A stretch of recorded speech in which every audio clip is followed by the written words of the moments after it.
একটি শিশু 18 মাস বয়স থেকে 5 বছর অর্থাৎ 60 মাস বয়স পর্যন্ত শেখে। প্রথমত যা শেখে তা হলো একই জাতীয়, একই রং, একই আকৃতির জিনিসপত্র একই জায়গায় সাজিয়ে গুছিয়ে রাখার চেষ্টা করে।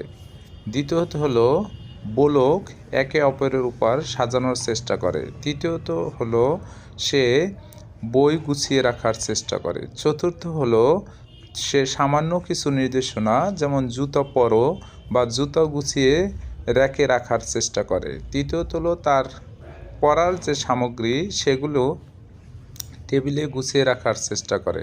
দেখুন আজকের শিশুটি কিভাবে সে নিজেকে একই আকৃতি এবং একই ধরনের জিনিস একই জায়গায় সাজিয়ে রাখে তার একটি বাস্তব ভিডিও। আমি নামাজ পড়তে যাওয়ার সময় এই ভিডিওটি করলাম মসজিদ।